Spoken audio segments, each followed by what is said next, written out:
जय माता दी।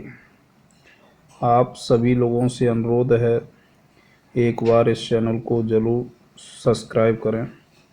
शीतला माता आपकी हर मनोकामना पूर्ण करेगी। जय माता दी।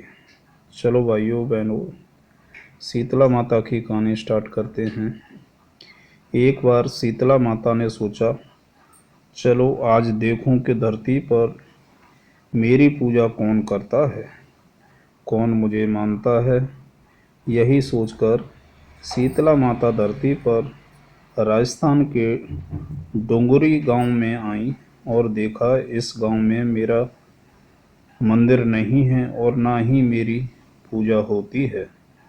माता शीतला गांव की गलियों में घूम रही थीं। तभी एक मकान के ऊपर से किसी ने चावल का उबला पानी यानी मांड नीचे फेंका। वह उबलता पानी शीतला माता के ऊपर गिरा, जिससे शीतला माता के शरीर पर फफूंदे छाले पड़ गए। शीतला माता के पूरे शरीर में जलन होने लगी।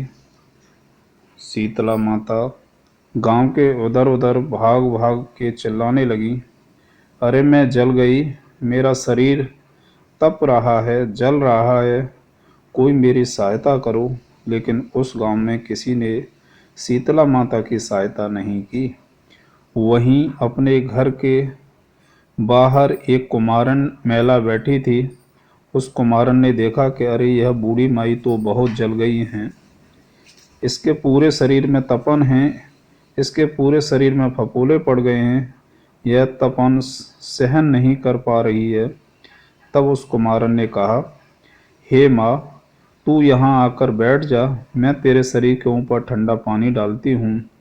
कुमारन ने उस बूढ़ी माई पर खूब ठंडा पानी डाला और बोली, हे माँ, मेरे घर में रात की बनी हुई राबड़ी रखी है, थोड़ा दही भी है, तू दही राबड़ी खा ले।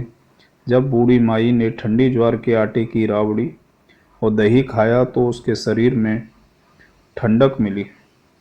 तब उस कुमारन ने कहा, आ माँ बैठ जा, तेरे सिर के बाल बहुत बिखरे हुए हैं, ला मैं तेरी चोटी गूंथ देती हूँ।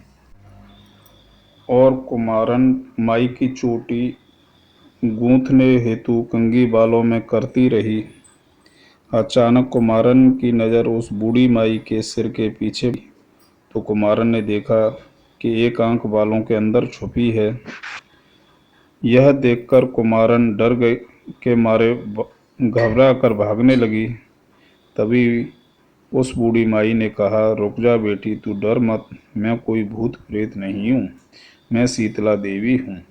मैं तो इस धरती पर देखने आई थी कि मुझे कौन मानता है, कौन मेरी पूजा करता है। इतना कहकर माता चार भुजा वाली हीरे जवाहरात के आभूषण पहने, सिर पर स्वर्ण मुकुट धारण किए अपने असली रूप में प्रकट हो गईं। माता के दर्शन कर कुमारन सोचने लगी, अब मैं गरीब इन माता को कहाँ बिठाऊं। तब माता बोली, हे बेटी, तुम कुछ सोच में पड़ गई।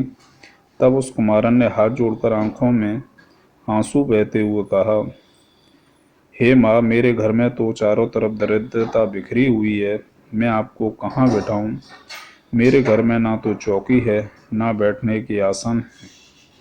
तब शीतला माता प्रसन्न होकर उस कुमारन के घर पर खड़े हुए गधे पर बैठकर एक हाथ में झाड़ू, दूसरे हाथ में डलिया लेकर उस कुमारन के घर की दरिद्रता को झाड़ कर डलिया में भरकर फेंक दिया और उस कुम्हारन से कहा, हे बेटी, मैं तेरी सच्ची भक्ति से प्रसन्न हूँ, अब तुझे जो भी चाहिए मुझसे वरदान मांग लो।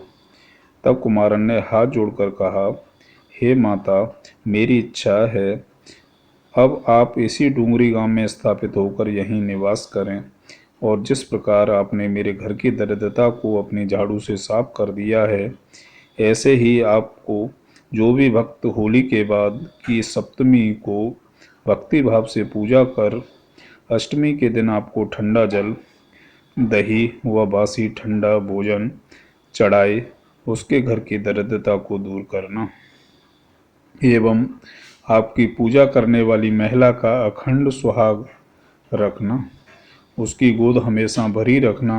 साथ ही जो पुरुष शीतला अष्टमी को नाई के यहाँ बाल ना कटवाए, धोबी को कपड़े धुलने ना दे और पुरुष भी आप पर ठंडा जल नारियल फूल चढ़ाकर परिवार सहित ठंडा बासी भोजन करे, उसके काम धंधे व्यापार में भी कभी दरिद्रता ना आए। तब माता बोली, तथास्तु हे बेटी, जो तूने वरदान मांगे हैं मैं सब तुझे देती हूँ। हे बेटी, तुझे आशीर्वाद है देती हूँ कि मेरी पूजा का मुख्य अधिकार इस धरती पर सिर्फ कुम्हार जाति का ही होगा। तभी उसी दिन से डूंगरी गांव में शीतला माता स्थापित हो गई और उस गांव का नाम हो गया सील की डूंगरी। सील की डूंगरी भारत का एकमात्र मुख्य मंदिर है। शीतला सप्तमी के दिन यहाँ बहुत विशाल मेला लगता है। जय शीतला माई की।